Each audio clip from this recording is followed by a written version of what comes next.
పరిపాలించుతున్నది ఎవరు? ఎవరు? ఎవరయ్యా? ఏమో నాకు తెలియదు. మాది ఊరు కాదు నాయన, మాది గోల్కొండ బ్రహ్మాండ పట్నాన్ని పరిపాలించేవారు శాసనలోని నాగిరెడ్డి. ఓహో, శాసనంలో నాగిరెడ్డి. కాదు నాయన, శాసనలోని నాగిరెడ్డి. ఓహో, శాసనంలోని నాగిరెడ్డి గోల్కొండ పట్నాన్ని పరిపాలిస్తున్నాడు. అవును, ఆడికి 12 ఆవిడ దూరంలో పాగొండ పట్టణం కలదు. ఆ పాగొండ పట్నాన్ని పరిపాలించే వారు ఎవరు? శీలం చెన్నారెడ్డి. ఓహో, అవును, శీలం చెన్నారెడ్డి. అవును. ఈ చెన్నారెడ్డి చెల్లెలైన నాగమ్మను నాగిరెడ్డికి ఇచ్చి పెళ్లి చేశారట. ఈ నాగిరెడ్డి చెల్లెలైన రాములమ్మను చెన్నారెడ్డికి ఇచ్చి పెళ్లి చేశారట. అంటే ఈయన చెల్లెలేమో ఈయన చేసుకున్నాడు, ఆయన చెల్లెలేమో ఈయనకి ఇచ్చాడు.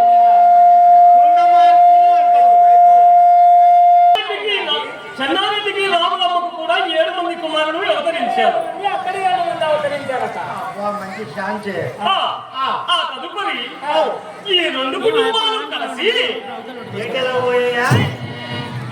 కాదు నాయన, కదిరికోవెలలో దేవాలు దేవతలు జాలా నరసింహుడు, ఉద్దగిరి స్వామి, మేఘోగులపతి, ఆ భోగులేశ్వరుడు, నవనారసింహుడు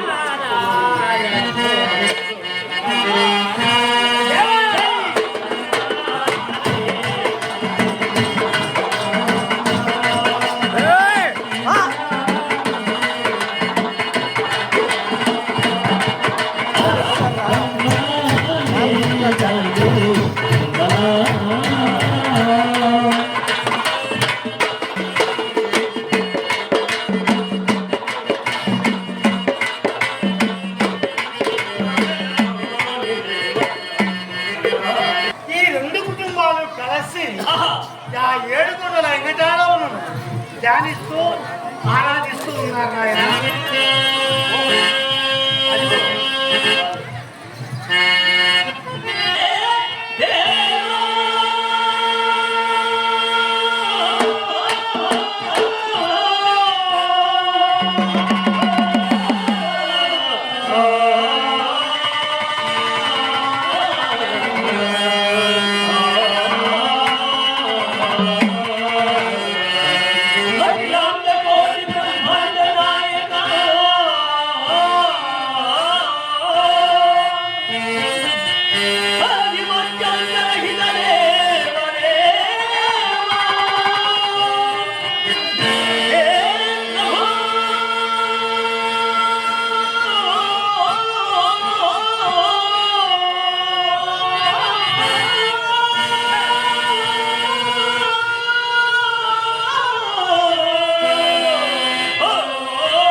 కానీ ఈ నాగిరెడ్డికి ఎద్దులు, మిద్దెలు, వేల భూములు, పుషత్తులు, పల్లెలు, పట్టణాలు, వచ్చిన వడోని భూమేలకు పుస్తకాలు, యావత్ ఆస్తిలో ఎటు చూసినా సంతులేదు. చుట్టూ పరిగ్రామాలలో ఆయనకు సరిపోలు వారు ఎవరు లేరట. అంటే అంటే నాకు కూడా భూమి ఉంది. ఎన్ని 100 ఎకరాలు? 100 ఎకరాలు, 2 ఎకరాలు ఉంది. ఆయన వస్తే పండాలి, లేకపోతే ఎండాలి. అబ్బా, నీ ఎంత గొప్ప కూర్చున్నావు కాదు కదా, అట్లా ఒప్పుకో. అలా కానీ ఒకనొక దినమున నాగిరెడ్డి ఆలోచించాడట. అయ్య బాబోయ్, దండాడి మా ప్రభు. ఉదయం లేచినప్పటి నుండి తిరుమని ధరించి గోవింద గోవింద అందుకు మనం ఏమైనా దాసరి వారమా? రెడ్డి గారు కదా, అందుకే ఆ గోవింద నామ స్మరణ బహు నీచముగా ఉన్నది. మనం పోయేదానికి వచ్చినప్పుడు అలాగే అనిపిస్తుంది. ఏమి ఆలోచిస్తున్నావు? మా రెడ్డి గారు ఆలోచించి మంచి పని అని నేను కూడా ఆలోచిస్తున్నాను మహాప్రభు.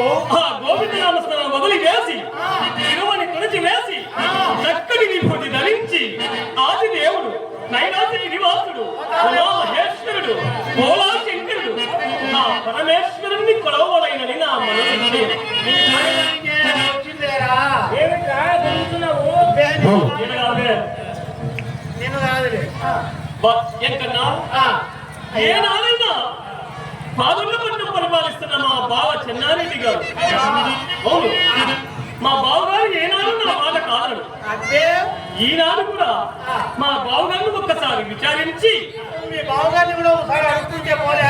ఏమిటి అనుకునేది ఏదయ్యా అడిగితే పోలేదా అని. అది ఒక మాట విచారించి రెండు కుటుంబాలు కలిసి ఒక్కసారి తిరుమల తులసి వేసి విభూతి దానం చేద్దాం. చాలా మంచిది మహాప్రభు. మరి పోయి వద్దామా? నువ్వు ఎక్కడెప్పుడు పోతావో నేను ఎదురు చూస్తాను. అదా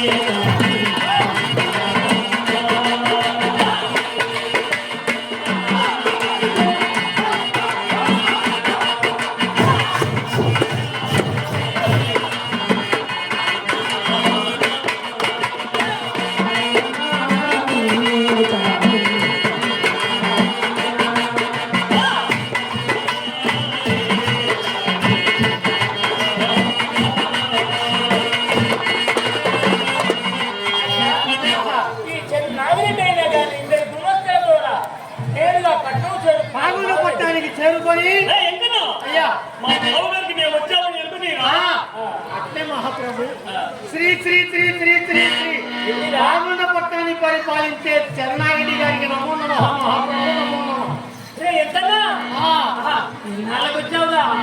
నేను ఎప్పుడూ వస్తూనే ఉంటాను కానీ మీ బావగారైన మీ బావగారైన చెన్నారెడ్డి గారు వచ్చారు చూడండి, నాగిరెడ్డి గారు వచ్చారు చూడండి బాబు. అలాగే మహా సంతోషం. అయ్యా బావగారు కూర్చోండి బావా కూర్చోండి. బాబా మా ఎందుకు చూపిన భక్తి విశ్వాసములకు ఊగలు సంతసించింది కానీ మేము వచ్చిన కానీ మేము చెప్పమందు బాబా. చెప్పండి నాకు ఎలా తెలుస్తుంది? అదే మా అత్తగారు బాగున్నారా? మా మేనల్లుళ్ళు బాగున్నారా? ఓహో ఎవరి మంది బాగున్నారా? అందరూ కుశలమే కానీ ఉదయం లేచినప్పటి నుండి తిరుమని ధరించి గోవింద గోవింద అనుకున్న మనమేమైనా దాసరి వారమా? అదే రెడ్డి గారండి రెడ్డి గోపనాథి వంశంలో జన్మించిన మనం ఆ తిరుమని తులసి వేసి చక్కటి విభూతి ధరించి ఆది దేవుడు ఉమామహేశ్వరుడు కైలాస గిరివాసుడు సాంబరి గంబరుడు గోళాశంకరుడు అవును అది కూడా నిజమేనా? విభూతియే మహాప్రీతి, అందుకే ఆయనకు వల్లందయూ విభూతి చూసుకుంటాడు. అలాంటి పరమేశ్వరుని కొలవలైనని నా మనం ఇచ్చే అందుకు నువ్వేమందువు బావా? మైకాలికి బావా. బావా ఆ గోవింద స్నానం వల్ల నీకు ఏమన్నా అంతరాయం కలిగినదా? నీకు ఏమి లోపల ఎత్తులు విద్యల భూములు కుశంత్రములు పట్టు పితాంబరములు ఏవదాస్తి వేదాభేదం లేకుండా ఆ పరమేశ్వరుడు ప్రసాదించాడు కదా. ఏం పని బావ బాధ? ఏం పదో కలిగింది ఆ దేవుడు అంటున్నావు బావా. పంచామృతం లాంటి ప్రణవ శబ్దం మహేశ్వరుని ధ్యానం ఒక్కసారి వింటావా బావా?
రాము